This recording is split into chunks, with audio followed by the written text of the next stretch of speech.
All right, so due to a few things that happened over the last few weeks now, we didn't get a chance to upload a video last week, and it's a bit late this week, but oh well, what the hell. We'll get there eventually. We had a little technical difficulty with a project we're working on at the moment, but we'll discuss that in a later video, I guess. And yeah, we're kind of social distancing a little bit at the moment, I guess, but oh well, we'll also deal with that later on down the track. Who cares? Let's see what happens with the country, I guess. Yeah. But today, we've actually hit up 2 expos the last few weeks ago now. The first one, the Sydney Expo. Yep. And the Penrith Expo. Yep. And today's video, what we're going to be showing you guys are a few of the pickups myself and Kai have got over the last few weeks and the last few expos.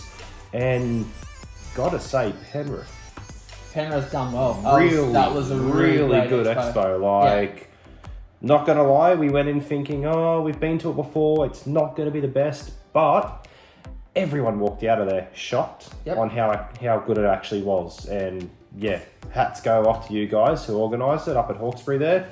Good work. And for both expos, the animals that were both on display and for sale have been amazing this year. The variety of animals people are now keeping is just so good. Even the colour morphs of carpet placenta and Antaresia, I can't believe some of the morphs how have well got coming out is the Antaresia morphs are doing. So it's crazy. It's good. It's been a good start of the year. It's set the level up a notch now. And not only the animals, but the displays people are bringing too. The display tanks to sell their animals. Some of the setups there are next level. It's like, oh my god, it puts my own to shame. So although for the rest of the year, a lot of other expos and shows have been postponed. And some have been cancelled as well due to the coronavirus. So we are actually on the committee to run the Illawarra Reptile Show, one of the largest in Australia, and we all made the decision many weeks ago to postpone it due to this COVID-19 situation. Hopefully we get a date this year. We'll give you coverage of that whole show, setup, everything. It's meant to, like it usually is, one of the best shows It's around, a really great show just because of the animals we have on display, but if the best case scenario is we're going to have it later on in the year. I know Central Coast has they've postponed theirs as well. So everyone's postponing their shows, their expos, everything's getting postponed at the moment. So enjoy the video today, guys, on what we've got from the expo. And yeah, like, subscribe, and stay tuned.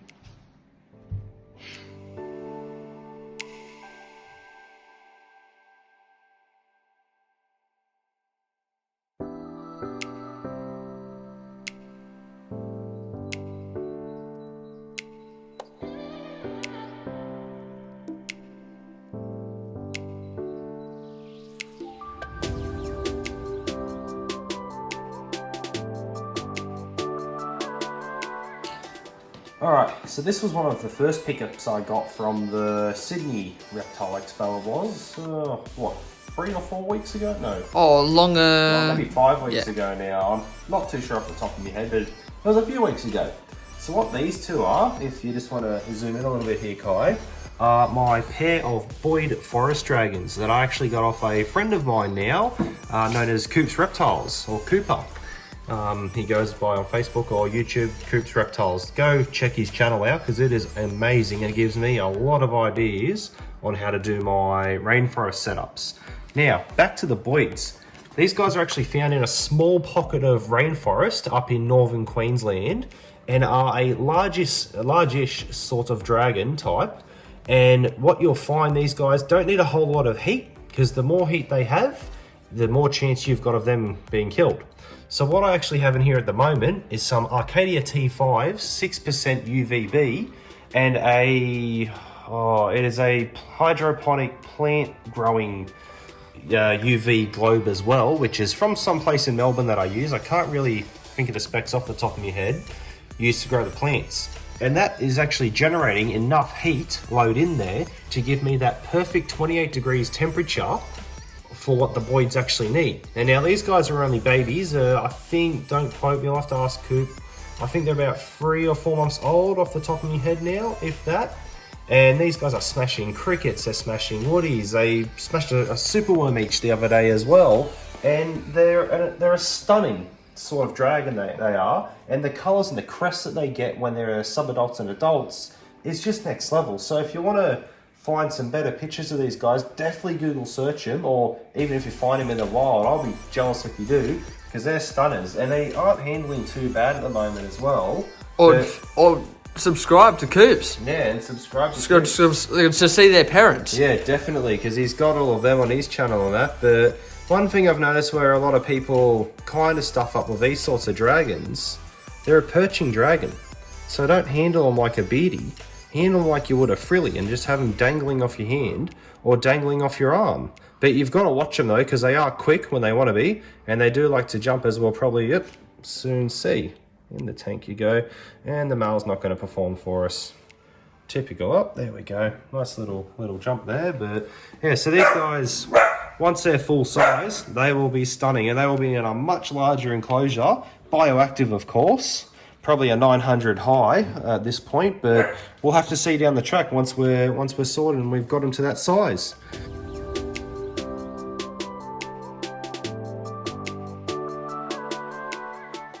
And one other thing that I forgot to add earlier about this actual bioactive tank I've got set up, it's currently got 5 different cleanup crews in it. One which might sound a bit weird to people, but oh well, it works.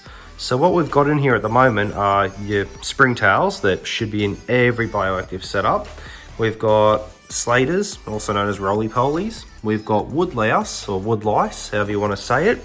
Earthworms, and we've also got jumping spiders in there as well to deal with the gnat problem I had at one stage with having it so damp in there all the time, because the gnats were drawn to the moisture. And then I was like, well, how do I introduce something safely enough to piss them off, kill all them, but not harm the animals?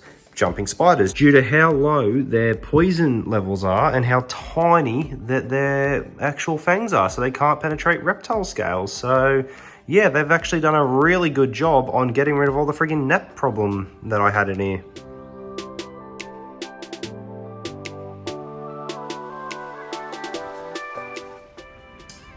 And this little fella, which was kind of in one of the last videos as just a little sneak peek around my neck, this is a common tree snake, but a blue phase common tree snake. And once we've just got him out, so we'll just let him settle down a little bit. He's handling fine. From a local breeder up in Sydney, I believe he was. But once he's settled down a little bit, we'll get a bit better look at his scales, because if you look at these scales, this is why I couldn't say no to him. This guy is just amazing. And like what we were saying earlier in the video, some of the animals that they had for sale there and on display, this is one of them. You do not see tree snakes, any form of tree snake, for sale anywhere. And finding this guy at an expo for the price he was, oh, I just couldn't help myself. But just you look at him. He looks like a mini dragon, or mini limbless and wingless dragon, just because of those scales. They're freaking stunning. And these guys, you can actually find them in the Sydney region, and their ranges are all over the eastern side of Australia, up north, across to WA. Not all like this, all different types of tree snakes, but you can find the commons around the Sydney region. And I have seen photos and videos online of them found just up the road in Sydney from us. But just take a look at him. He is such a freaking stunner. And everyone, including myself, are still blowing out at him. Just the scales, the blue.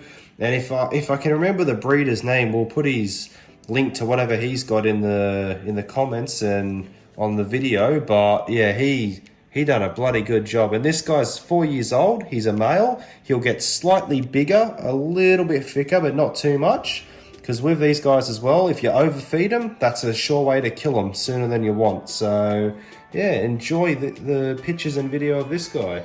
Oh, and to add to that, his name's Cobalt. So it's a fitting name as well for a awesome looking blue tree snake.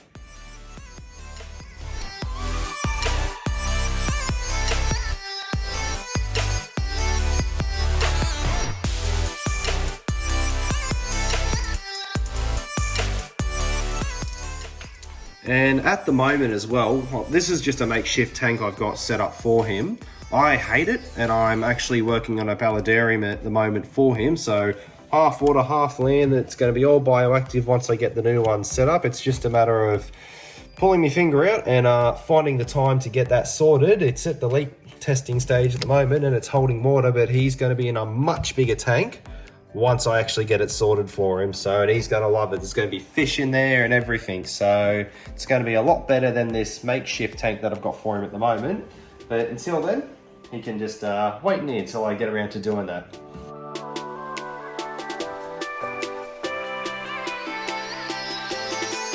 Alright, so we're at Kai's house now and he's going to get bitten. He's totally going to get bitten by this red-bellied black snake. Oh wait, that's not a red-bellied black snake. Or is it?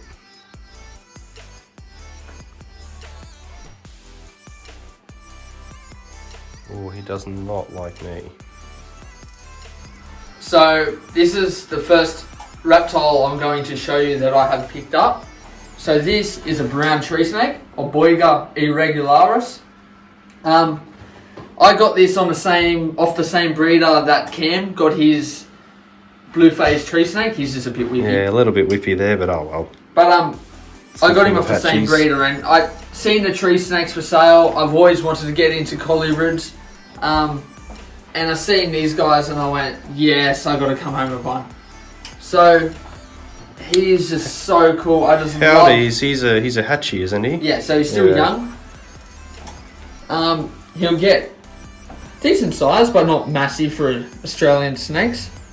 I just Well, in our last video, we found a night tiger version. The night tiger. So that was a full size one too. So this is an eastern form.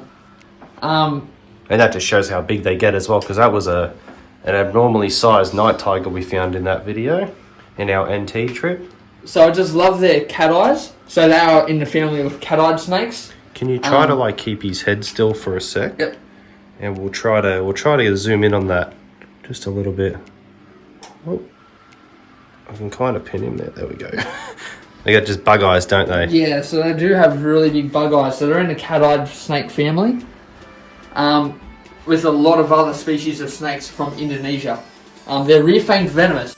Unlike Cam's common tree snake, which is non-venomous, we only have, I think, about 7 or 8 different species of colubrids in Australia. So to actually own one is just a major goal of mine. And they have common in the name, common tree snake for some of them, but geez, they're not common in the hobby whatsoever at all. So actually seeing about 40 or 50 different types of tree snakes that he had, that was insane. What was golds, night tigers, browns, common, blue phase, the lot. So the only one he was missing was a common black phase. So but he had a lot, and these guys are freaking stunners. There we go. It's just going to be a bit hard to get his head, but we'll put a few photos into that, I think. Oh, he's touching himself and freaking out.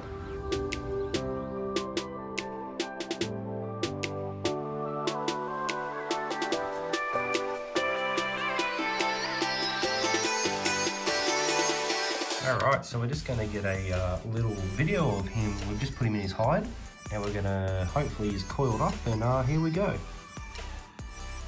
And he's actually hiding. It's actually a really good shot of his head there. Those bug eyes he's got.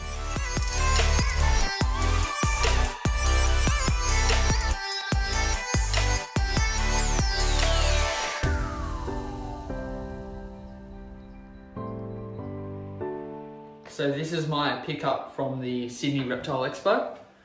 So it is a Sydney locality, Sydney sandstone locality, Cunningham Scheme. Now they're in the Agurnia family, which is a family of spiny-tailed skinks. So that tail is for wedging themselves into rock crevices. Now these are just a beautiful locality of Cunningham's. A lot more red than the other localities. And this is your female, isn't it? Yeah, so I picked up a pair. The male's just quick. They're so hard to catch. He just didn't feel like getting bitten, in other words, today. And I've seen them bite him a few times. They pack quite the punch for a medium-sized lizard, I guess. Yeah, but she is pretty cool. And who are these guys off again? I'm not 100% sure. Okay. Yeah. So same as the the tree snakes as well. Not entirely sure. Yeah, but we can track down the breeder. yeah, we'll track it down. But yeah, from the Sydney Expo, which was great, and I wasn't coming home with anything until my partner goes, "Come on, let's get these ones. I really want these." I went, can't say no. But they're a great lizard. I keep them outside in an aviary. I will build a pit in the future. They live with my blue tongue.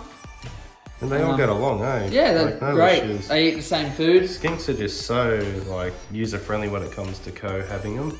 And they when I see like someone, or when I walk in the window of my house that look out at them, they just dart into their hide. So they're very flighty. So even if cats or anything would bother them, they'd be gone and hidden before you know it. So awesome.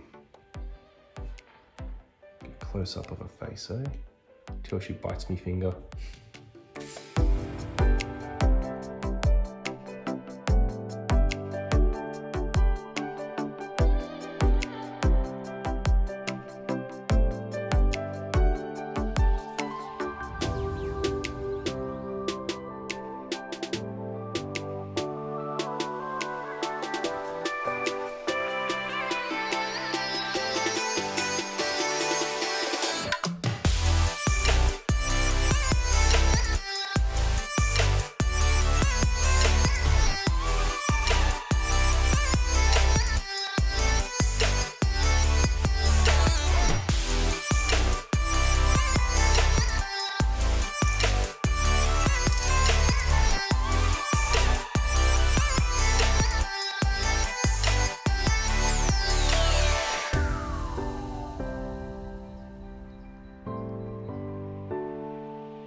And thanks for watching, guys. Don't forget to like, subscribe, and stay tuned for next time, because we do have a lot more videos we are working on different projects. a monitor project. So yeah, that's a lengthy one though, so that probably won't be out for a few months, but we'll see how everything goes.